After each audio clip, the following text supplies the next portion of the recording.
연휴입니다. 오고 가는 길 안전하게 잘 다녀오시고 또 예수님의 편지와 향기가 되셔서 예수님의 영광을 어느 곳에 있든지 무엇을 하시든지 드러내시는 저와 여러분들이 되시기를 주님의 이름으로 축복합니다. 그리고 또 지금 장례 중인 가정도 있습니다. 슬픈 마음을 함께 나누어 주시고 기도해 주시면 감사하겠습니다. 한 동네에서 조기 축구팀에 아주 중요한 시합이 있었습니다. 이 중요한 시합이 일요일 날, 주일 날 열린 것입니다. 경기가 시작된 지 10분이 지나서야 한 회원이 헐레벌떡 늦게 이제 뛰어오게 된 것이죠. 옆에 있던 회원이 왜 이렇게 늦었어? 라고 질문을 합니다. 이런 대답을 합니다. 너도 알다시피 내가 교회 다니잖아. 그래서 아침에 교회 가야 될지 아니면 축구 시합에 가야 될지 너무 고민이 되더라고. 그래서 내가 동전을 던져서 결정하기로 했어. 동전을 던져서 앞면이 나오면 교회 가고 뒷면이 나오면 축구하러 가야겠다. 그런데 그거 결정하는데 그렇게 오래 걸린 거야? 14번째 만에 뒷면이 나왔어. 하나님께서 계속 교회 가라 사인을 주셨는데 축구 가고 싶어서 뒷면이 나올 때까지 동전을 계속 던진 겁니다. 우리의 삶에 이런 유혹이 있습니다.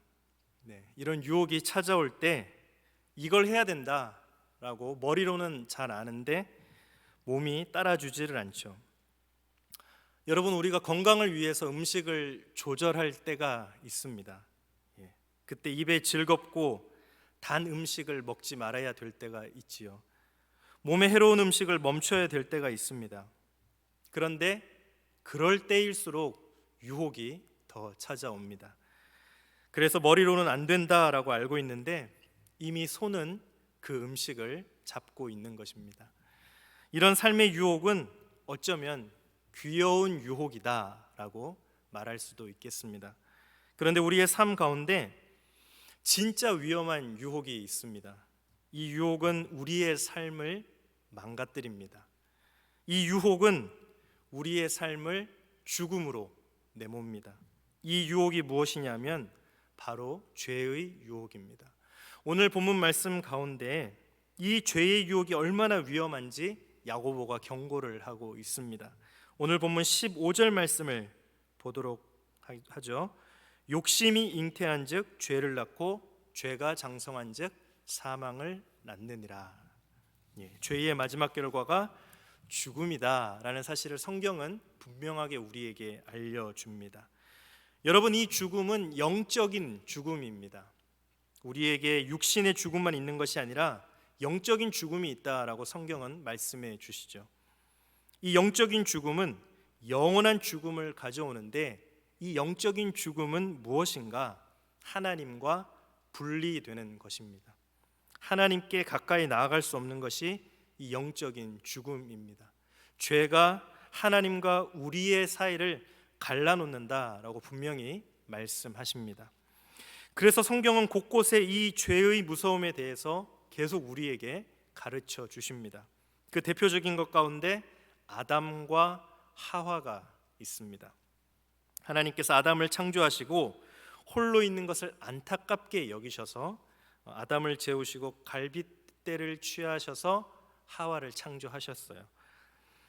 아담이 하와를 처음 만나는 순간 정말 깜짝 놀라면서 아름다운 사랑의 고백을 하게 됩니다. 하와를 이렇게 부르죠. 그대는 내 뼈 중에 뼈요 살 중에 살이로다. 분명 나는 아닌데 그대는 나와 하나군요. 나보다 더 귀한 존재입니다 라는 고백으로 그렇게 하와를 불렀던 겁니다. 그런데 문제는 죄를 범하고 나서 생기죠. 하와가 사단에게 속고 나서 하나님이 먹지 말라고 했던 선과 악을 알게 하는 그 나무의 열매를 먹고 아담에게도 주죠. 이 죄를 범한 이후에 하나님께서 찾으실 때에 아담과 하와가 숨어 있게 됩니다. 하나님이 질문하세요. 너 왜 이 죄를 짓게 되었느냐? 그때 아담이 이렇게 대답을 합니다. 창세기 3장 12절 말씀을 세 번역으로 한번 보도록 하겠습니다. 우리 한번 같이 읽겠습니다. 시작. 그 남자는 핑계를 대었다. 하나님께서 저와 함께 살라고 짝지어 주신 여자, 그 여자가 그 나무의 열매를 저에게 주기에 제가 그것을 먹었습니다. 여기서 주목할 만한 표현은 아담이 하와를 뭐라고 부릅니까? 그 여자가 라고 부르고 있는 것을 볼 수가 있습니다. 죄를 지은 아담이 첫 번째로는 죄의 책임을 전가하고 있는 것을 볼 수가 있습니다. 하와 때문입니다. 그리고 하나님이 짝지어 주신 그 여자, 하나님께까지 죄의 책임을 돌리려고 하는 아담의 모습을 볼 수가 있습니다. 어제까지만 해도 내 뼈 중에 뼈요 살 중에 살이라 라고 말했는데, 죄를 짓고 나서 하와를 향한 관계가 무너지고 있는 것을 볼 수가 있습니다. 여러분, 죄가 이렇게 무섭습니다. 죄는요, 우리의 삶에 사람 사이의 관계를 다 망가뜨려 버립니다. 지금 아담이 하와에게 선을 긋고 있는 것이죠. 사람과의 관계만 무너지나요? 죄가 들어온 곳에 하나님과 관계가 다 무너지게 됩니다. 하나님과 분리시키는 것이 죄입니다. 여러분, 죄는 우리의 삶의 모든 것을 망가뜨리고 마지막으로 죽음을 가져온다라는 사실을 분명히 알아야 하겠습니다. 그래서 야고보는 오늘 말씀을 통해서 이 죄의 무서움에 대해서, 죄의 유혹에 대해서 아주 강력한 경고의 메시지를 우리에게 던져주고 있습니다. 13절 말씀을 보겠습니다. 사람이 시험을 받을 때에 내가 하나님께 시험을 받는다 하지 말지니 하나님은 악에게 시험을 받지도 아니하시고 친히 아무도 시험하지 아니하시느니라. 여기에 시험이란 단어가 나오죠. 시험. 원어에는 두 가지 의미가 담겨져 있습니다. 시련이라는 의미도 있고 유혹이라는 의미도 있습니다. 앞에 1장 12절에서는 시련의 의미로서의 시험이 나타나 있고, 오늘 이 13절에서 시험은 유혹이라는 의미로서의 시험을 말하고 있습니다. 야고보가 이렇게 얘기하는 거죠. 누구든지 유혹을 당할 때 하나님께 유혹을 받고 있다라고 말하지 마십시오. 여러분, 야고보는 하나님이 어떤 분이신지를, 하나님의 성품, 하나님의 속성을 우리에게 잘 가르쳐 줍니다. 첫 번째, 하나님은 죄가 없으신 분이시다 분명히 이야기를 합니다. 그래서 하나님은 악에게 시험을 받지 않으신다. 하나님은 죄가 전혀 없으신 거룩하신 분이시다라는 것을 분명히 이야기합니다. 그래서 하나님은 그 어떤 사람도 죄로 그 사람을 유혹하지 않으신다. 죄가 없으신 분이 죄를 사용해서 사람을 어렵게 하지 않는다라는 사실을, 하나님의 그 성품에 대해서 야고보가 분명히 가르쳐 줍니다. 그런데 여러분, 성경에 보면 하나님께서 시험하신다라는 표현을 우리가 만나게 돼요. 그때 하나님께서 시험하신다, 그 시험은 유혹의 시험이 아니라 테스트의 시험입니다. 창세기 22장 1절 말씀을 볼까요? 그 일 후에 하나님이 아브라함을 시험하시려고 그를 부르시되 아브라함아 하시니 그가 이르되 내가 여기 있나이다. 분명히 하나님께서 아브라함을 시험하셨다. 이 장면은 지금 아브라함에게 아들 이삭을 번제물로 드려라 라는 하나님의 말씀입니다. 왜 아들을 번제물로 드리라고 하는가? 이건 하나님의 시험, 테스트입니다. 여러분, 테스트는 도와주려는 것이지 파괴하려는 것이 아닙니다. 학생이 학교에서 시험을 볼 때 그 테스트는 학생의 실력을 성장시키기 위한 통로이지 학생을 멸망시키려고 하는 통로가 아닙니다. 마찬가지로 하나님께서 아브라함의 믿음을 성장시키고자 하셔서 그를 시험하셨고, 결론적으로는 아브라함이 하나님의 시험에 통과함으로써 아브라함은 하나님께서 흡족하시는 믿음의 모습을 보여주게 됩니다. 오늘 야고보는 우리에게 분명히 그 사실을 가르쳐주고 있습니다. 하나님은 우리를 살리시는 분이시지 멸망시키시는 분이 아니시다. 그래서 하나님은 그 어떤 사람도 유혹하지 않으신다라는 것을 우리에게 분명히 가르쳐 줍니다. 14절 15절 말씀을 보겠습니다. 오직 각 사람이 시험을 받는 것은 자기 욕심에 끌려 미혹됨이니 욕심이 잉태한즉 죄를 낳고 죄가 장성한즉 사망을 낳느니라. 그러면 우리는 왜 죄의 유혹에 빠지는가? 야고보는 이렇게 얘기합니다. 그건 각 사람의 욕심 때문입니다. 죄의 시작이 욕심이라는 것입니다. 그래서 여러분 골로새서 3장 5절 말씀에 보면 탐심은, 욕심은 곧 우상 숭배다라는 말씀이 있습니다. 욕심으로 시작해서 죄가 시작되고 자라나게 되고 이 죄의 결과로 하나님을 떠나는 우상 숭배의 삶을 살게 한다는 거죠. 이스라엘 백성들이 가나안 땅에 가서 바알 우상을 섬긴 것은 농사를 지으면서 많은 열매를 얻고 싶은 욕심 때문에 농사를 지을 때는 비가 필요한데 그 많은 비를 내려주는 신이 있다. 그 신은 바알이다. 바알을 풍요의 신으로 그렇게 설정하고 섬긴 것입니다. 있지도 않은 신을 비를 내려줄 것이라고, 바람과 구름을 보내줄 것이라고 풍요의 신으로 자신들의 욕심에 이끌려서 우상 숭배를 한 겁니다. 욕심이 죄를 낳고 그 죄가 우상 숭배와 결국 죽음에까지 이르게 하는 거죠. 제가 욕심에 대한 재미있는 이야기를 한 가지 들려드리겠습니다. 빈대 4마리가 있었습니다. 어느 날 하나님께서 그 각 빈대에게 소원을 들어주겠다라고 말씀을 하셨습니다. 첫 번째 빈대는 하나님, 저는 힘센 소가 되고 싶습니다. 두 번째 빈대는 하나님, 저는 하늘을 자유롭게 나는 새가 되고 싶습니다. 세 번째 빈대는 하나님, 저는 매일 음식을 잘 먹을 수 있는 쥐가 되고 싶습니다. 하나님께서 소원을 다 들어주셨어요. 그 모습을 보고 마지막 빈대가 욕심이 난 겁니다. 너는 소원이 뭐냐? 하나님, 저는 힘센 소도 되고 싶고 하늘을 나는 새도 되고 싶고 매일 음식을 먹는 쥐도 되고 싶습니다. 그래, 하나님께서 그 빈대의 소원을 들어주셔가지고 너는 소세쥐가 되어라. 소세지. 여러분, 욕심을 부리다가는 소세지가 된다. 욕심을 부리면 그 마지막이 비참하다라는 교훈을 담고 있는 아주 유익한 이야기죠. 여러분, 우리의 삶에 욕심이 찾아올 때에 이 욕심을 가만히 두어서는 안 되겠습니다. 이 욕심 때문에 죄가 시작되고 결국 우상 숭배와 하나님을 떠나게 되는 그 죽음의 결과가 우리에게 찾아오기 때문에 이 욕심을 가만히 두면 어떻게 됩니까? 이 욕심이 점점 자라나서 우리의 눈을, 정직의 눈을 가려버리게 됩니다. 그래서 정직하지 못하게 행동하게 합니다. 우리의 마음의 빛을 다 가려버리는 것이죠. 빛으로 나아가는 인생이 아니라 어둠에 머물게 되는 그런 인생으로 살게 하는 게 욕심입니다. 우리의 손과 발을 꽁꽁 묶어서 내가 원하지 않는 죄의 길로 끌고 가는 것이 이 욕심임을 우리는 분명히 알아야 합니다. 우리는 이 욕심의 유혹을 어떻게 하면 물리칠 수 있을까요? 오늘 말씀에 하나님께서 우리에게 주시는 영적인 방법과 은혜가 있습니다. 16절 17절 말씀 우리 한번 같이 읽도록 하겠습니다. 시작. 내 사랑하는 형제들아, 속지 말라.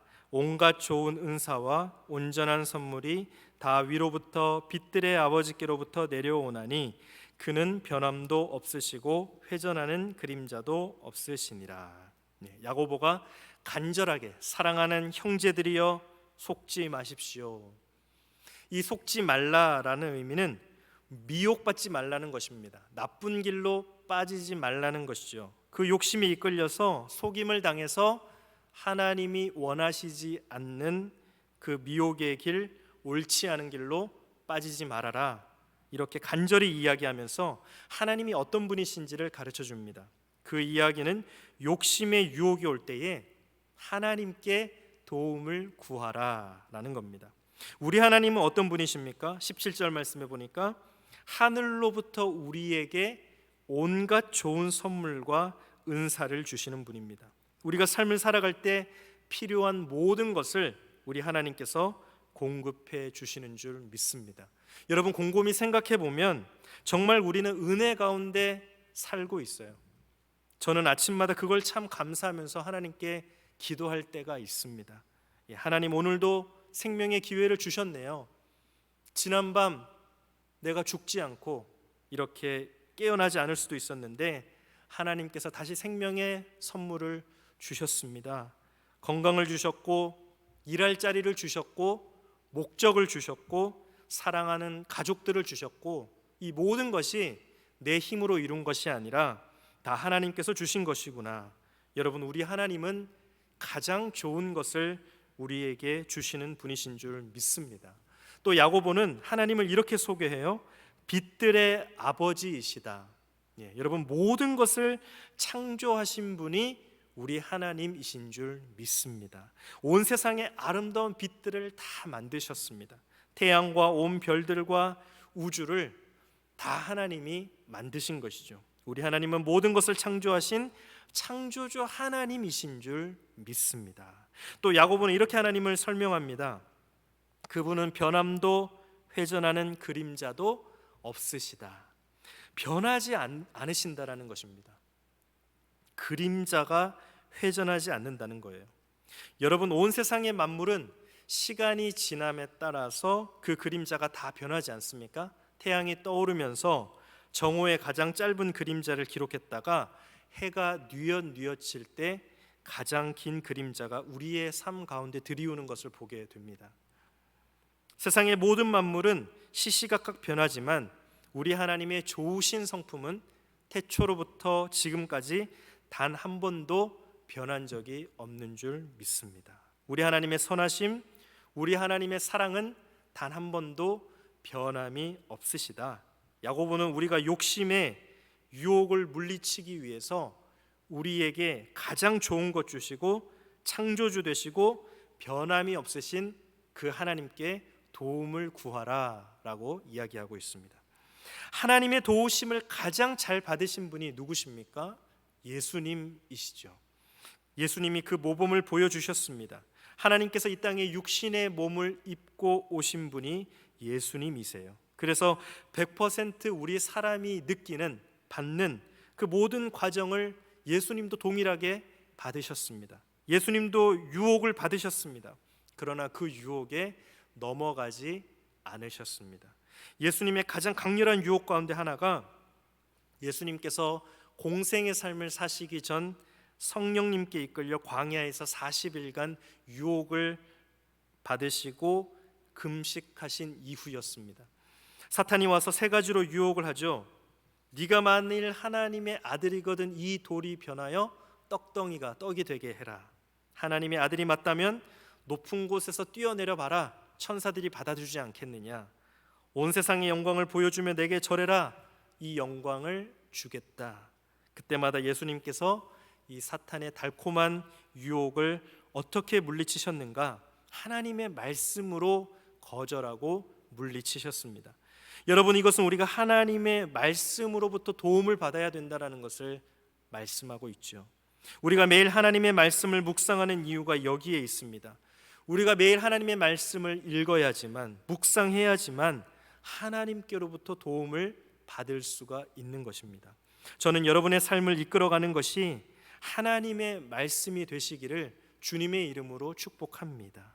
여러분, 정말입니다. 하나님의 말씀을 읽고 매일 읽으면 말씀이 나의 삶을 이끌어가죠. 그렇지 않으면 죄의 유혹이 우리를 이끌고 가게 됩니다. 죄의 유혹이 이끌어가는 것을 끊어버리시고 하나님의 말씀의 이끌림을 받는 거룩한 인생이 되시기를 주님의 이름으로 축복합니다. 예수님께서 또 한 가지 모범을 보여주시죠. 예수님의 유혹 가운데 또 한 가지 강렬한 유혹은 십자가를 지시기 전이었습니다. 예수님께서 이 십자가를 지시기 전에 얼마나 고민스러우셨는지 이런 기도를 하셨습니다. 만약 아버지의 뜻이라면 이 잔을 내게서 멀리해 주십시오. 예수님께서 얼마나 고민이 많으셨으면 그 십자가 앞에서 이런 기도를 드리셨을까요? 이 십자가는 물론 육체적인 고난, 죽음으로 가는 심각한 그런 고난이기도 하지만 예수님께서는 온 세상의 인류의 모든 죄를 감당하시는 순간이셨기 때문에 그 죄를 짊어지셔야 했던, 하나님으로부터 떨어져야만 되셨던 그 압박감이 너무나 크셨던 겁니다. 여러분, 사단이 이 틈을 타 예수님을 유혹하고 공격했지 않았겠습니까? 그 무서운 십자가를 꼭 져야만 하겠냐? 십자가가 얼마나 무서운 줄 알아? 그 십자가는 너무나 잔인하고 혹독해. 그 십자가를 포기해 라고 사단이 유혹하고 공격했을 것입니다. 여러분, 그때 예수님께서 어떤 방법을 취하셨습니까? 기도하셨어요. 겟세마네 동산에서 땀방울이 핏방울로 바뀔 정도로 간절하게 기도하셨고, 결국 하나님께 순종하며 하나님의 놀라운 부활의 그 영광의 은혜를 예수님께서 누리셨고 우리에게도 전해주신 것입니다. 우리가 기도해야 되는 이유가 여기 있습니다. 죄의 유혹을 이겨내기 위해서 우리는 기도해야 합니다. 기도는 하나님과 연결되는 하나님께서 주신 놀라운 선물입니다. 기도의 삶을 통해서 하나님께서 주시는 온갖 좋은 선물과 은사를 받으시고 하나님의 능력으로 죄의 유혹을 끊어내는 귀한 삶이 되시기를 주님의 이름으로 축복합니다. 마지막으로 18절 말씀을 보겠습니다. 그가 그 피조물 중에 우리로 한 첫 열매가 되게 하시려고 자기의 뜻을 따라 진리의 말씀으로 우리를 낳으셨느니라. 아멘. 18절 여기서 가장 중요한 표현이 뭘까요? 우리를 낳으셨느니라. 그분이 우리를 낳으셨다면 그분은 우리의 뭐가 되시는 겁니까? 무엇이 되는 겁니까? 아버지가 되시는 것입니다. 야고보는 하나님이 우리의 아버지시다, 아버지이신 그분께 도움을 구해라, 아버지가 도와주실 것이다, 그 이야기를 하는 겁니다. 하나님은 우리의 아버지이시기 때문에 이 세상의 모든 것을 창조하신 것 가운데 우리가 첫 열매가 되게 하셨답니다. 여러분, 첫 열매라는 표현은 구약의 제사 가운데 쓰이는 표현인데 태어난 것 중에 가장 귀한 것이라는 의미가 담겨져 있습니다. 하나님께서 우리를 창조하셨을 때 세상의 모든 창조물과 구별하시고 우리를 가장 귀하게 창조하셨는 줄 믿습니다. 하나님은 그렇게 우리를 사랑하신다라는 겁니다. 그래서 이 18절 말씀에 그분의 뜻에 따라 진리의 말씀으로 우리를 낳으셨다. 무엇으로 우리를 낳으셨다고요? 진리의 말씀으로. 이 진리의 말씀이 예수 그리스도이신 줄 믿습니다. 진리의 말씀이 복음인 것이죠. 여러분, 하나님께서 예수 그리스도의 그 십자가의 놀라운 헌신과 사랑을 통해 우리에게 새 생명을 주신 것입니다. 예수님의 십자가의 은혜는 우리에게 새 생명 주시고자 주신 하나님께서 우리를 낳으신 사건이라는 것입니다. 우리가 죽음으로 나아가지 않고 생명으로 나아가기 위해서는 하나님께서 우리의 아버지가 되신다라는 사실을 잊지 말아야 합니다. 우리의 아버지는 참 좋은 분이세요. 여러분, 하나님이 우리의 아버지라는 사실을 잊지 마십시오. 그분은 하늘로부터 위로부터 우리에게 가장 좋은 선물과 은사를 주시는 분입니다. 우리에게 새 생명을 주시는 분이죠.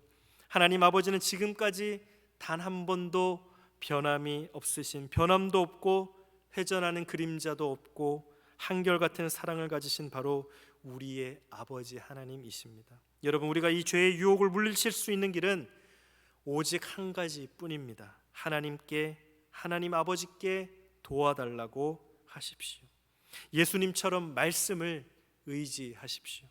예수님처럼 기도하십시오. 하나님께서 이 말씀의 삶과 기도를 통해 우리를 도와주십니다. 죄의 유혹을 물리칠 수 있도록 함께 해 주십니다. 죄의 사슬에 묶여 끌려가는 인생이 아니라 자유하게 되어 새 생명의 은혜를 누리는 삶을 살게 도와주십니다. 하나님 아버지를 의지하며 그분의 사랑을 붙잡으며 끝까지 승리하시는 저와 여러분들의 삶이 되시기를 간절히 축복합니다. 우리 시간 찬양하고 기도하도록 하겠습니다.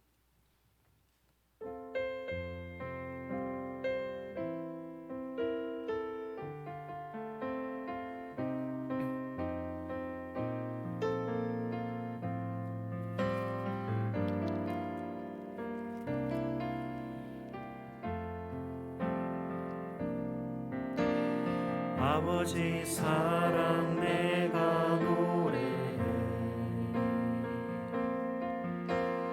아버지 은혜 내가 노래해 그 사랑 변함없으신 거짓 없으신 성실하신 그 사랑 상한 갈 때 꺾지 않으시는 상한 갈 때 꺾지 않으시는 꺼져가는 등불 끄지 않는 그 사랑 변함없으신 거짓 없으신 성실하신 그